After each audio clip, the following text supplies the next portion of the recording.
Save 15% off your order through Safari site using my exclusive coupon code DINOSCREAM. Link is in the description of this video.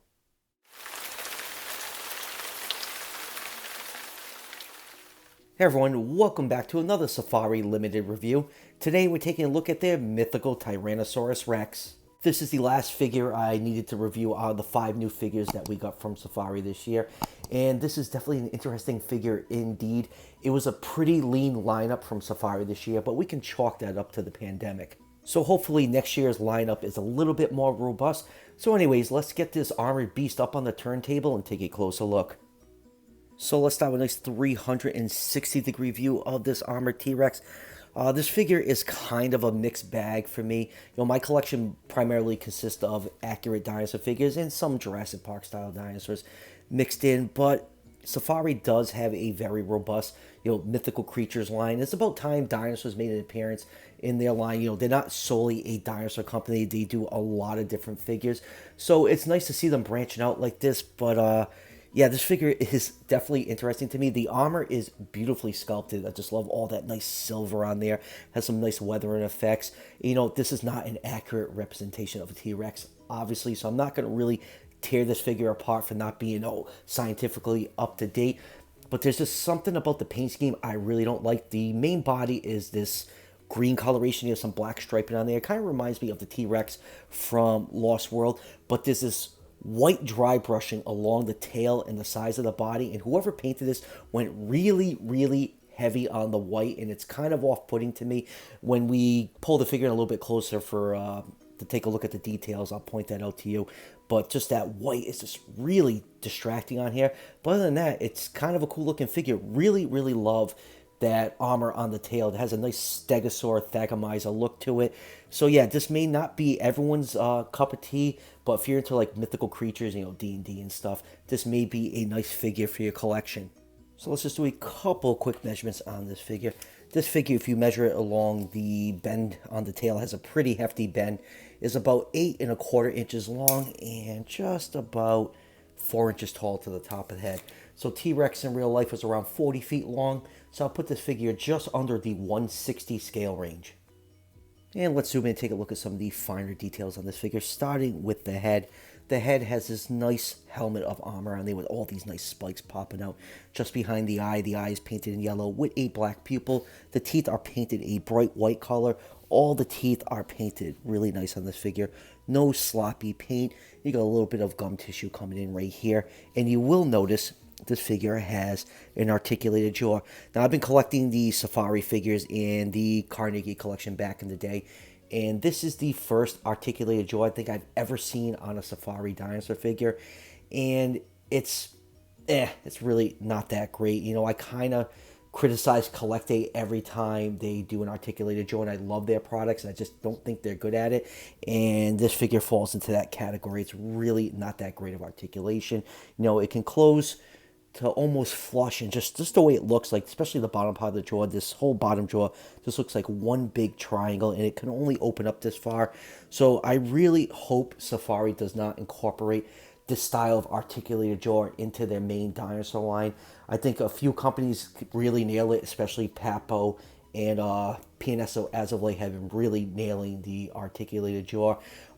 For me personally, if it doesn't look good, it really breaks up the sculpt unless it's like a Papo figure. It just looks really natural on here. So yeah, the articulated jaw on this is really not that great.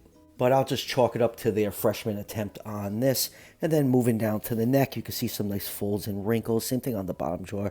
Really not a lot of scale detail on here. It's just mostly just lines to show folds and wrinkles on here. No scale detail at all. And then going down to the mid-body, you can see some nice armor plating on here. Love how the armor looks on these figures. A lot of nice detail. You get some nice rivets in there. Tiny bit of weathering, and that silver paint just really pops. And then going down to the forelimbs, you can see the limbs are oversized, but that's probably a good thing on here. They're a little bit beefy. Kids will probably be playing with this figure, and if they're a lot smaller, they would easily snap off the figure. And then going to the front, you can see the underside of this T-Rex is very well protected. A lot of nice detail. I really do love how the armor looks on here. And then going down to the legs, you get some nice armor on the thighs, which I have no idea how it stays on the thighs. Is it just like riveted into the flesh of this animal? Because you can see the leather straps around here and the armor on the calves right here. Just kind of wondering how that armor is staying on the thighs. And then going down to the feet are really nicely detailed. A lot of nice scale detail right here. Actually, that's the only scale detail on this figure. The claws are painted in black. And even nice brown dry brushing right here to bring out some nice detail. And then going down to the tail, you can see what I'm talking about. This really heavy-handed white dry brushing. You can see it starting right here on the sides of the body and all the way down to the tail. It's just really off-putting to me. I just wish they kind of maybe went with a dark wash to bring out all these folds and wrinkles. I just really don't like how that turned out. I think it just looks terrible in my eyes. And then going down to the tail, you can see that nice Stegosaur Thagomizer armor on there. Really love that. That's a really cool touch, incorporating, defensive and offensive, parts of other dinosaurs into the armor on here. I really like that. You get some leather straps holding that on. So yeah, definitely a very, very interesting figure. Moving on to comparisons, here it is with the other mythical dinosaur that released alongside it, the previously reviewed Mythical Triceratops, and I think these two look really great next to each other. If you're going to do armored dinosaur, might as well go with the two most popular T-Rex and Triceratops. These two have been depicted as mortal enemies ever since Charles Knight did that epic painting way back when. I think it was at like the 1930s or something. I'm sure if I got it wrong, someone in the comments will correct me, but I just really like the armor placement, how the armor of both figures complement each other, for defensive and offensive strategy. Like the back of the Triceratops is protected from the bite of the T-Rex, and the underside of the T-Rex is protected from the horns of the Triceratops. So I think that is a very nice touch. Whoever was designing these figures definitely did their homework. And next up, here it is with the Safari Limited Feather T-Rex. And like I say, every time I bring this figure out, it is one of the best products Safari has ever put out. And of course, we can't do T-Rex comparisons. We'll compare it next to our favorite chunky boy, the new P&SO Wilson T-Rex. And here it is with the 2017 Safari Limited Triceratops. And lastly, here is a nice group shot of the class of 2021 from Safari. So since we have all these figures out, let's rank them really quick. My favorite figure this year released from Safari is the Daspletosaurus. I've been wanting a good, accurate Daspletosaurus figure for a very long time, and Safari definitely delivered with this figure. I know the color scheme isn't for everyone, but it just reminds me of the old Dino Riders T-Rex, so that earns high marks in my book. Number 2, the Baryonyx. This is a fantastic Baryonyx figure. Absolutely love this thing. Doug Watson really knocked out of the park on this one. And then number 3, this one may be an upset to some people, is the Mythical Triceratops.